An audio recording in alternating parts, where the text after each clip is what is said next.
तो स्टूडेंट्स, हमने last class में रिवीजन स्टार्ट की थी अपने 7th चैप्टर की। 7th चैप्टर का नाम क्या था वैसे हमारा भाई? 7th चैप्टर का नाम था aggregate demand and related concepts. यहाँ पे हमने एग्रीगेट डिमांड क्या होता है उससे रिलेटेड काफी सारे डिस्कशन किया था लास्ट क्लास में। डिस्कशन तो नहीं, रिवीजन की थी हमने। डिस्कशन तो हम ऑलरेडी ऑफलाइन क्लासेस में कर चुके थे, ठीक है। तो यहाँ पे मैंने रिवीजन करवा दिया था आपको अच्छे से। मुझे उम्मीद है कि आपने घर पे एक बार दोबारा से उसको अच्छे से रिवाइज किया होगा, क्योंकि देखो चैप्टर का आगे का फ्लो तब समझ में आएगा जब हम पीछे का बैकग्राउंड जो है उसको अच्छे से रिवाइज करेंगे, अदरवाइज फ्लो नहीं बनेगा, ठीक है। अगर हम फ्लो में चीज को पढ़ते हैं तो सब कुछ समझ में आता है। अगर हमने 10 दिन पहले एक चीज को पढ़ा और बीच में 10 दिन गैप ले लिया और फिर हम आगे कंटिन्यू करेंगे तो डेफिनेटली जो है वो अंडरस्टैंडिंग नहीं होगी बेटर, ठीक है। तो इसीलिए मैं पहले आपको जितना हमने पढ़ा था वो रिवाइज करवा के दे रहा हूं ताकि आगे की बातें भी आपको समझ में आए। तो आपका भी ये कर्तव्य बनता है कि आप घर पे बैठ के जो मैं पढ़ा रहा हूं ना उसको बाद में दोबारा एक बार रिवाइज खुद से भी, सेल्फ स्टडी भी करनी है, अदरवाइज नहीं होगा, ठीक है। तो इसको दोबारा से पढ़ना भी है आपको, खुद से भी पढ़ना है, अदरवाइज नहीं हो पाएगा। तो हमने एग्रीगेट डिमांड के बारे में ये सारा डिस्कशन कवर कर लिया था। हमने एग्रीगेट डिमांड के कंपोनेंट्स भी पढ़े थे। उसके बाद हमने आगे डिस्कस किया था कि हम 2 सेक्टर इकोनॉमी के बारे में डिस्कस कर रहे हैं चैप्टर के अंदर, और 2 सेक्टर इकोनॉमी के अंदर सिर्फ 2 ही कंपोनेंट्स का हमें जो है यहाँ पे जिक्र करना था। पहला वाला क्या था हमारा? हाउस होल्ड कंजम्पशन एक्सपेंडिचर या फिर प्राइवेट कंजम्पशन एक्सपेंडिचर, और दूसरा वाला इन्वेस्टमेंट एक्सपेंडिचर। यहाँ पे गवर्नमेंट सेक्टर या फॉरेन सेक्टर होता ही नहीं है, इसलिए गवर्नमेंट एक्सपेंडिचर और नेट एक्सपोर्ट्स को हम लोग यहाँ पे कंसीडर नहीं करते। यहाँ पे AD इक्वल्स टू C+I होता है। यहाँ पे G और X माइनस M को नहीं मतलब कंसीडर किया जाता, उसको इग्नोर किया जाता है यहाँ पे, ठीक है। तो ये सारी बातें हमने पढ़ी थी। ये शेड्यूल हमने यहाँ पे पढ़ा था, समझा था, इससे रिलेटेड काफी सारी नोटिंग्स हमने की हुई थी। तो ये सारी की सारी बातें हमने जो है यहाँ पे रिवाइज कर ली थी अच्छे से। ये ग्राफ भी हमने पढ़ा था और सारे के सारे पॉइंट्स हमने डिस्कस किए थे यहाँ पे। देन हमने एग्रीगेट सप्लाई क्या होता है ये भी पढ़ लिया था। एग्रीगेट सप्लाई और नेशनल इनकम सेम चीजें होती हैं। Aggregate supply and national income are one and the same thing. ये चीज हमने यहाँ पे डिस्कस की थी इन 4 पॉइंट्स के थ्रू। तो ये भी मैंने अच्छे से आपको रिवाइज करवा के दिया था। उसके बाद आगे हमने कंपोनेंट्स पढ़े थे एग्रीगेट सप्लाई के। मैंने बताया था यहाँ पे 2 ही चीजें आएंगी भाई, या तो हम अपनी नेशनल इनकम को कंजम्पशन एक्सपेंडिचर पे खर्च करेंगे या फिर हम उसको सेविंग्स के लिए जो है बचा के रखेंगे। तो इसका मतलब यहाँ पे हमारे पास AS इक्वल्स टू C+S ये हमारे पास जो है कंपोनेंट्स होंगे एग्रीगेट सप्लाई के। C होगा और S होगा। C means consumption expenditure, S means savings. तो इस तरीके से ये सारी की सारी बातें हमने यहाँ पे की थी। अब हमें आगे पढ़ना है भाई यहाँ से। तो कंजम्पशन फंक्शन क्या होता है भाई? कंजम्पशन फंक्शन क्या होता है? तो 1 मिनट रुकेंगे भाई। अब ठीक है, चलो। तो कहाँ पे थे भाई? हम यहाँ पे थे, ये रहा भाई। तो भाई कंजम्पशन फंक्शन क्या होता है यहाँ पे हमने लिखा हुआ है। कंजम्पशन फंक्शन क्या होता है? तो भाई आप लोग भी अपनी कॉपी निकाल लेना जहाँ पे मैंने ये नोटिंग करवा रखी थी, अदरवाइज आपको प्रॉब्लम होगी, फिर समझ में नहीं आएगा। और अगर आपने नोटिंग नहीं कर रखी है तो मुझे मैसेज करना व्हाट्सएप पे, मैं आपको ये नोटिंग भेज दूंगा सारी की सारी, ठीक है। तो देखो भाई यहाँ पे हमने काफी सारे बुलेट्स बना रखे हैं, काफी सारे पॉइंट्स हमने बना रखे हैं। फर्स्ट पॉइंट में हमने यहाँ पे क्या लिखा है कि कंजम्पशन एक्सपेंडिचर होता क्या है। तो भाई कंजम्पशन एक्सपेंडिचर क्या होता है? Consumption expenditure means that part of income which is spent on purchase of goods and services at a given level of income। तो कंजम्पशन एक्सपेंडिचर हमारी इनकम का वह पार्ट होता है जिसको हम गुड्स एंड सर्विसेज की परचेज पे खर्च कर देते हैं, व्यय कर देते हैं। तो consumption expenditure means that part of income which is spent.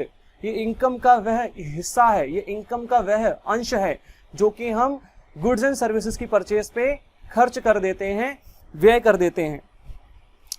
तो भाई इसमें तो कोई दिक्कत नहीं होगी किसी को कि कंजम्पशन एक्सपेंडिचर क्या होता है। कंजम्पशन एक्सपेंडिचर इनकम का वह पार्ट होता है जिसको हम गुड्स एंड सर्विसेज की परचेज पे खर्च कर देते हैं। क्लियर है यहाँ तक की बात सबको? आगे यहाँ पे पढ़ा था कि कंजम्पशन फंक्शन क्या होता है। कंजम्पशन एक्सपेंडिचर क्या होता है ये तो हमें समझ में आ गया, बट कंजम्पशन फंक्शन क्या होता है भाई? तो consumption function represents the relationship between income and consumption expenditure. तो भाई इनकम और कंजम्पशन एक्सपेंडिचर में जो रिलेशनशिप एक्सप्लेन करने वाली जो इक्वेशन होती है उसको क्या बोलते हैं हम? कंजम्पशन फंक्शन बोलते हैं। तो consumption function is an equation. Consumption function एक इक्वेशन होती है विच represents the relationship between income and consumption expenditure. दोबारा से सुनना भाई ध्यान से। कंजम्पशन फंक्शन क्या होता है? ये एक इक्वेशन होती है। देखो नीचे एक इक्वेशन लिखी हुई है मैंने यहाँ पे, तो इस तरीके की इक्वेशन होती है ये। तो consumption function is an equation, consumption function एक इक्वेशन होती है विच represents the relationship between income and consumption expenditure. तो भाई ये जो इक्वेशन है ये इनकम और कंजम्पशन एक्सपेंडिचर में जो रिलेशनशिप होता है ये हमें दर्शाती है। अब यहाँ पे हमने कंजम्पशन फंक्शन को रिप्रेजेंट किया सी से, और इक्वल्स टू में हमारे पास क्या है, एफ वाई। अब भाई देखो ध्यान से, इन चीजों को मैं थोड़ा सा दोबारा से एक्सप्लेन कर देता हूँ कि ये क्या चीजें हमने पढ़ी थी यहाँ पे। तो भाई यहाँ पे इसको थोड़ा सा मैं साफ कर देता हूं। अब देखो भाई ध्यान से,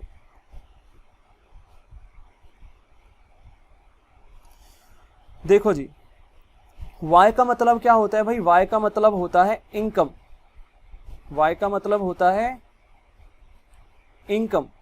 c का मतलब क्या होता है, consumption expenditure, consumption expenditure equals to F Y. इसका मतलब क्या है, इसका मतलब है कि consumption expenditure is a function of income, consumption expenditure is a function of income, consumption expenditure is a function of income बोल लो, या फिर ऐसा भी बोल सकते हैं कि कंजम्पशन एक्सपेंडिचर डिपेंड्स अपॉन, ये जो एफ मैंने यहां पे लिखा है इसको हम डिपेंड्स अपॉन भी रीड कर सकते हैं भाई।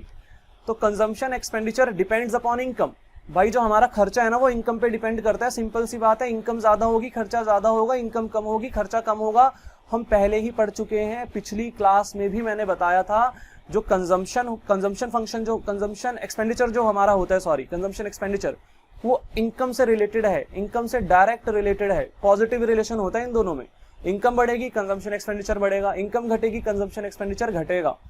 तो इसका मतलब consumption expenditure depends upon income, और यही हमारा कंजम्पशन फंक्शन भी तो कह रहा है। देखो ध्यान से, C equals to F Y, it means consumption depends upon income, consumption जो है वो इनकम पे निर्भर करती है, इनकम पे डिपेंड करती है।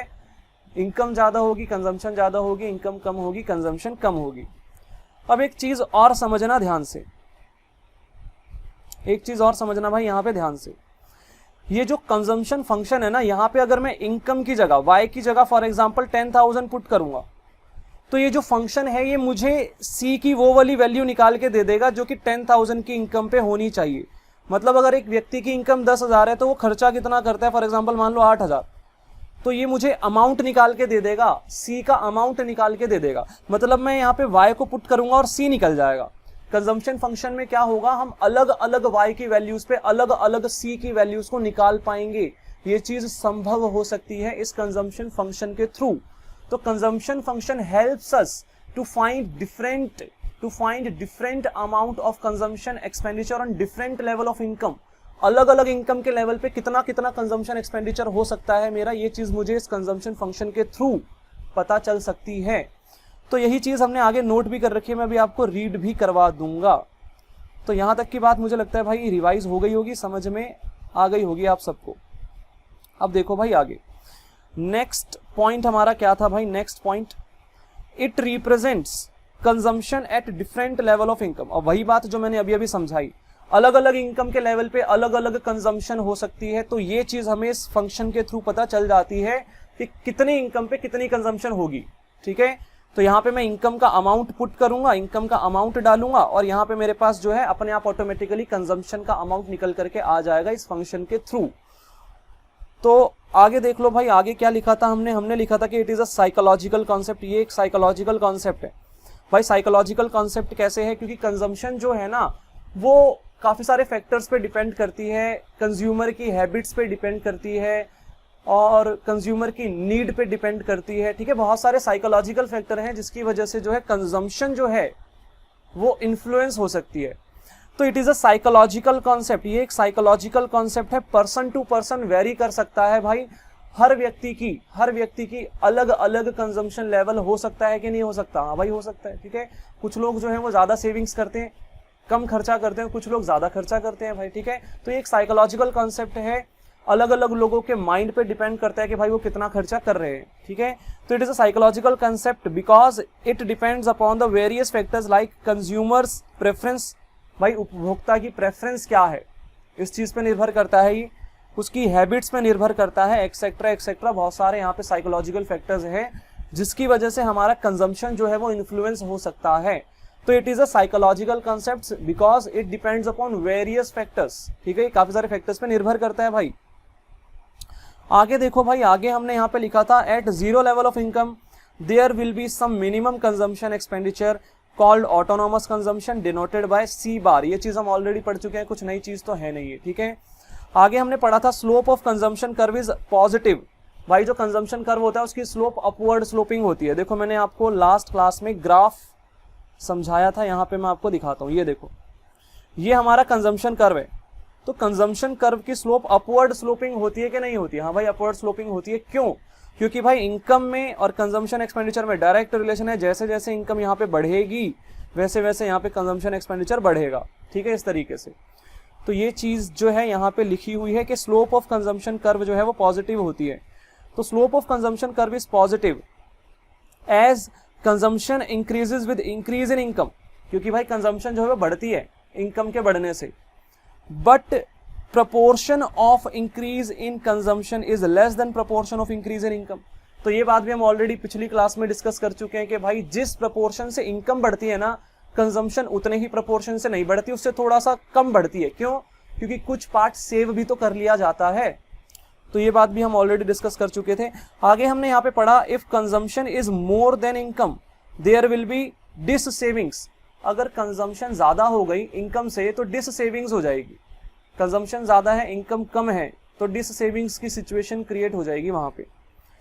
आगे हमने यहाँ पे पढ़ा कि भाई BEP is the point where consumption and savings are equal. ये गलत क्या लिखा हुआ है ये इसने, पता नहीं क्या लिखा है। चलो मैं सही कर देता हूँ। ब्रेक इवन पॉइंट क्या होता है भाई? ब्रेक इवन पॉइंट वह पॉइंट होता है जहां पे कंजम्पशन और सेविंग्स जो है वो इक्वल हो जाते हैं। Where consumption and savings are, एक मिनट रुकना यार, नहीं, where consumption is equal to income, ये वाई था, ठीक है, एंड सेविंग्स इक्वल टू 0। अब ठीक है। तो देखो भाई ब्रेक इवन पॉइंट पे दो कंडीशंस होती हैं, दो कंडीशंस का सेटिस्फाई होना जरूरी होता है। पहला भाई कंजम्पशन और इनकम इक्वल होने चाहिए, जितनी इनकम है उतनी कंजम्पशन हो जानी चाहिए। अब मेरी एक बात समझना ध्यान से, मेरी इनकम है 10,000 और मेरा कंजम्पशन एक्सपेंडिचर भी 10,000 है, दोनों इक्वल हो गए। तो क्या इस केस में कुछ सेविंग्स होगी मेरी? भाई होगी ही नहीं, जीरो ही होगी सेविंग्स। ऑब्वियस सी बात है जीरो होगी, क्योंकि जितनी भी इनकम थी उतना ही मैंने कंजम्पशन कर दिया, जितनी मेरी इनकम थी उतना ही मैंने कंजम्पशन एक्सपेंडिचर कर दिया। तो सेविंग्स क्या होगी? जीरो होगी, ऑब्वियस सी बात है। तो मतलब ये दोनों एक ही तो बात हुई ना। अगर सेविंग्स जीरो है तो इसका मतलब डेफिनेटली जितनी इनकम थी उतना ही कंजम्पशन एक्सपेंडिचर हुआ, ठीक है। तो ये दोनों की दोनों बातें सेटिस्फाई हो ही रही होंगी ब्रेक इवन पॉइंट के, नहीं हो रही होंगी? हाँ भाई हो रही होंगी। तो ब्रेक इवन पॉइंट पे कंजम्पशन इनकम की इक्वल होगी और जो हमारा सेविंग्स होगा वो जीरो होगा, ठीक है। आगे भाई यहाँ पे क्या है तो देखो भाई ध्यान से, if income is more than consumption there will be positive savings. अगर इनकम ज्यादा है कंजम्पशन कम हो रही है, भाई देखो इनकम ज्यादा है कंजम्पशन एक्सपेंडिचर खर्चा कम हो रहा है, तो सेविंग्स होगी, पॉजिटिव सेविंग्स होगी वहां पे, ठीक है, ऑब्वियस सी बात है। आगे यहाँ पे हमने क्या पढ़ा था? देखो ये सारी बेसिक बातें थी, मैं जनरली फटाफट से डिस्कस कर रहा हूँ। कुछ यहाँ पे ऐसा है नहीं कि मैं टाइम लगा के समझाऊं इसको। क्लास में ऑलरेडी इस पे हमने अच्छा खासा टाइम लगाया था, ठीक है, काफी दिनों तक डिस्कशन चला था हमारा। तो ज्यादा डिटेल में मैं नहीं जा रहा हूँ, मैं बस एक फ्लो क्रिएट कर रहा हूँ ताकि आपको बातें जो है वो लिंक हो जाएं दोबारा से, ठीक है, ताकि जब आगे की बातें हम पढ़े तो आपको पिछला वाला समझ में आता हो।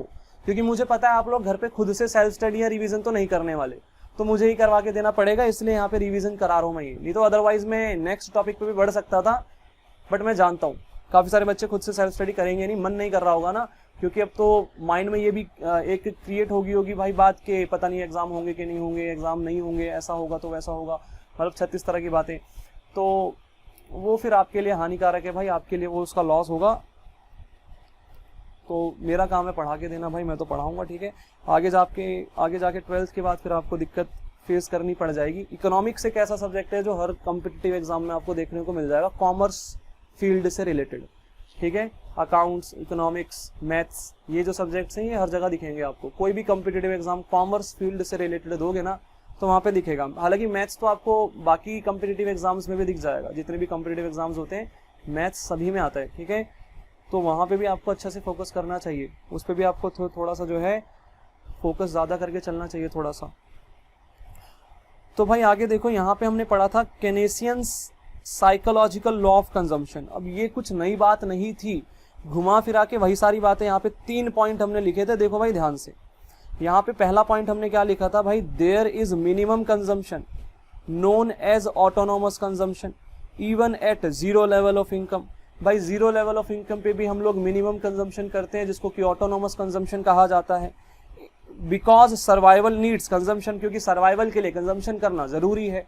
ठीक है, नेक्स्ट पॉइंट हमने लिखा था as the income increases consumption also increases. भाई इनकम बढ़ेगी कंजम्पशन भी बढ़ेगी, कोई नई बात तो नहीं पढ़ी हमने, डायरेक्ट रिलेशनशिप होता है इनकम और कंजम्पशन में। नेक्स्ट हमने यहाँ पे पढ़ा भाई income rises at a greater proportion as compare to the increase in consumption. भाई इनकम जो है वो कंजम्पशन से थोड़ा सा ज्यादा बढ़ती है प्रोपोर्शनेटली, क्योंकि कुछ अमाउंट जो है वो इनकम का सेव भी तो होता है ना, तो इसीलिए जितना इंक्रीज इन इनकम होता है उससे थोड़ा सा कम होता है इंक्रीज इन कंजम्पशन, क्योंकि इनकम का कुछ पार्ट सेव भी हो जाता है। ठीक है, तो यही बातें दोबारा से रिपीट हो गई थी। ये Keynesian psychological law of consumption जो है पेपर में आ सकता है भाई 3 नंबर में, कि what is Keynesian psychological law of consumption, उसको एक्सप्लेन करो। तो ये 3 पॉइंट्स हमें एक्सप्लेन करने हैं जो कि हम ऑलरेडी पढ़ चुके थे, दोबारा से यहाँ पे हमने लिखे हैं। आगे आ जाओ भाई, आगे हमने यहाँ पे क्या पढ़ा था, हमने पढ़ा था types of propensity to consume. अब ऐसे प्रोपेंसिटी टू कंज्यूम क्या होता है भाई, प्रोपेंसिटी टू कंज्यूम का मतलब कंजम्पशन फंक्शन, कंजम्पशन फंक्शन को ही बोलते हैं प्रोपेंसिटी टू कंज्यूम। तो कंजम्पशन फंक्शन जो है वो 2 प्रकार का होता है भाई यहाँ पे। तो there are 2 types of propensity to consume. पहला average propensity to consume, APC बोलते हैं इसको, और दूसरा marginal propensity to consume, MPC बोलते हैं इसको। ठीक है, तो 2 तरह का हमारा प्रोपेंसिटी टू कंज्यूम होता है, एपीसी और एमपीसी। सबसे पहले हमने एपीसी के बारे में डिस्कशन किया था कि एपीसी क्या होता है भाई। तो APC refers to the ratio of consumption expenditure to corresponding level of income. भाई एपीसी जो है वो रेशियो होता है कंजम्पशन का कॉरस्पॉन्डिंग लेवल ऑफ इनकम से। इस बात को हमने नीचे यहाँ पे इस तरीके से लिखा था फॉर्मूले के रूप में, देखो ध्यान से। एपीसी इक्वल्स टू क्या होता है, सी अपॉन वाई। भाई कंजम्पशन और इनकम का रेशियो है ये, देखो ध्यान से, रेशियो है ये।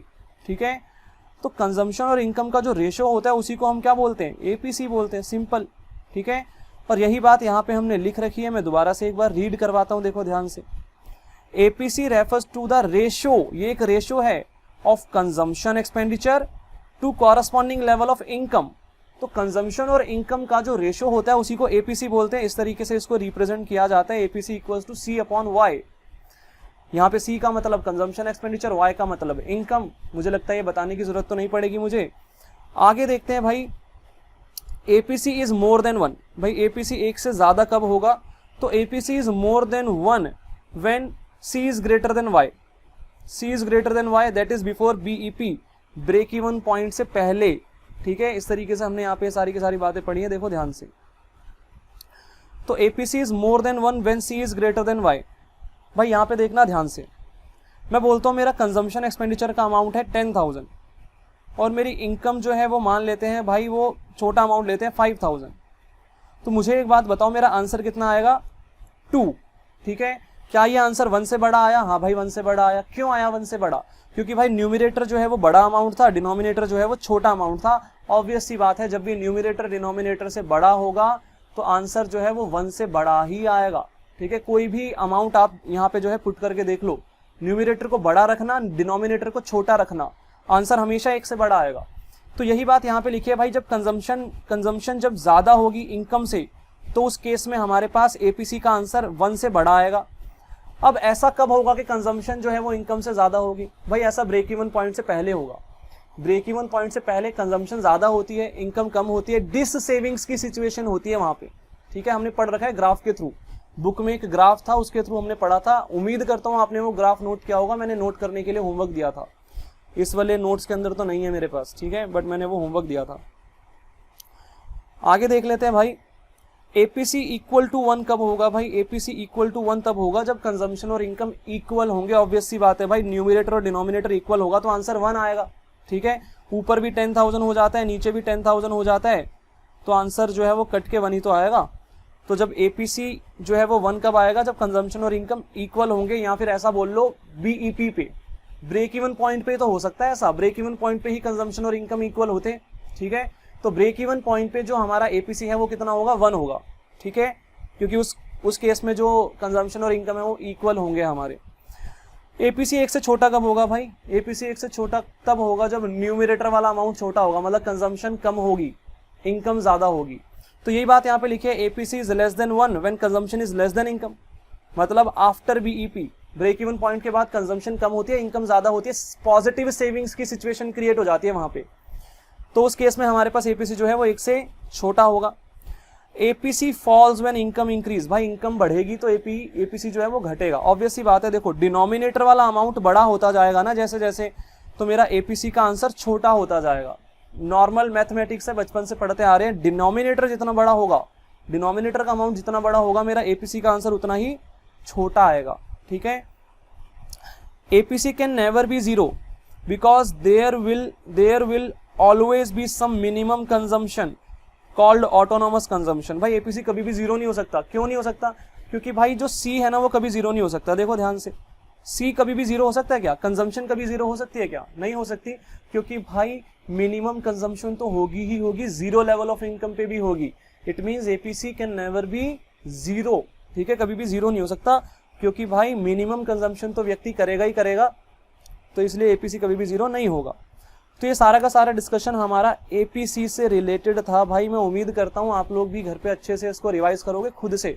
देखो मैं तो क्विकली रिवाइज करा रहा हूँ, आपको टाइम लगेगा इसको रिवाइज करने में, खुद से सेल्फ स्टडी जब करोगे ना टाइम लगेगा, चीज़ों को रिटेन करने में, याद करने में टाइम लगेगा, तो वो टाइम लगाओगे तो बेटर रहेगा फ्यूचर के लिए, ठीक है, अदरवाइज जो मन में आए करो, ठीक है। तो मार्जिनल प्रोपेंसिटी टू कंज्यूम क्या होता है भाई, एमपीसी क्या होता है उसको भी देख लेते हैं जरा ध्यान से। एमपीसी क्या था भाई, एमपीसी जो है चेंज इन कंजम्पशन और चेंज इन इनकम का जो रेशो होता है उसको बोलते हैं हम एमपीसी। तो भाई MPC means the ratio between change in consumption expenditure and change in income.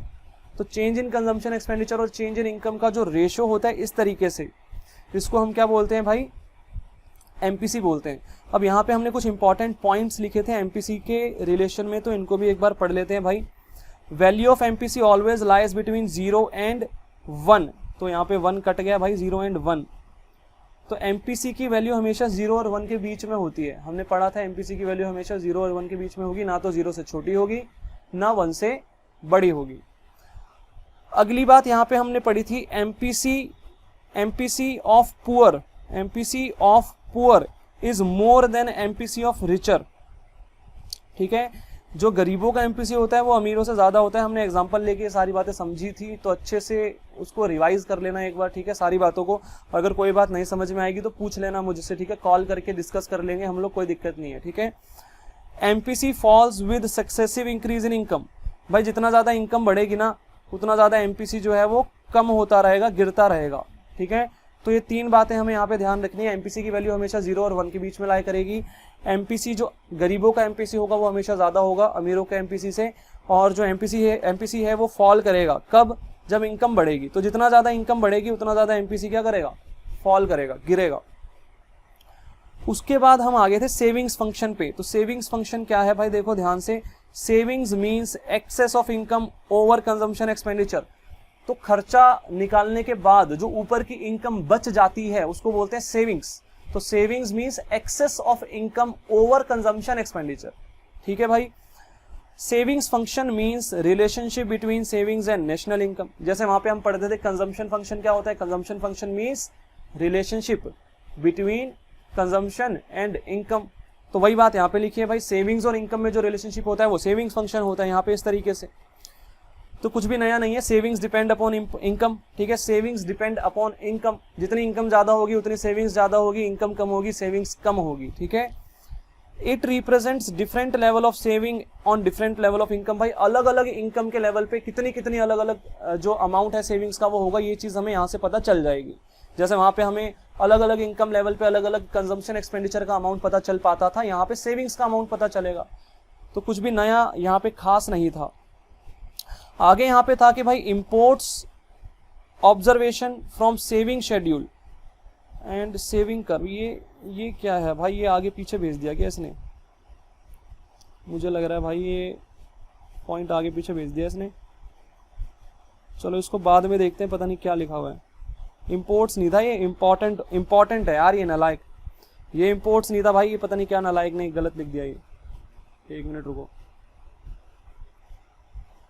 ये इम्पोर्टेंट है ना कि इम्पोर्ट्स है। नींद में होगा मुझे लग रहा है भाई ये बंदा। अरे यार कहाँ गया,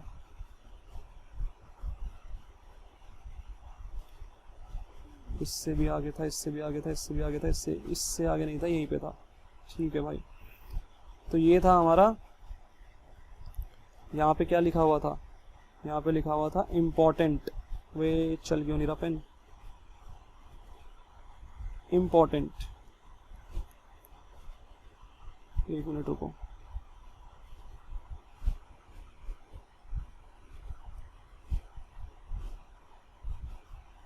अब ठीक है।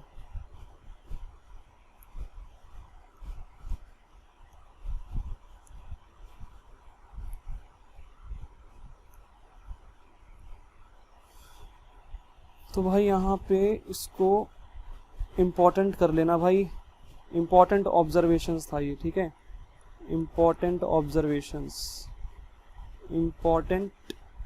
Important observations from savings schedule and savings curve. तो बुक के अंदर हमने सेविंग्स शेड्यूल पढ़ा था, सेविंग्स कर्व पढ़ा था, तो वहाँ से हमने ये कुछ इम्पोर्टेंट ऑब्जर्वेशंस जो है ये नोट किए थे अपने शब्दों में। तो यहाँ पे वो कर्व नहीं बना रखा, ना ही वो शेड्यूल बना रखा है कॉपी के अंदर, हालांकि मैंने होमवर्क दिया था, ठीक है, तो मतलब काम अभी तक कंप्लीट नहीं किया बच्चों ने, तो भाई कर लेना इसको, ठीक है, अच्छे से। सेविंग्स शेड्यूल और सेविंग्स कर्व होमवर्क था आपका, कॉपी में बनाना था आपको उसको। तो देखो भाई, स्टार्टिंग पॉइंट जो होता है हमारा, starting point of savings curve वो कैसा होता है।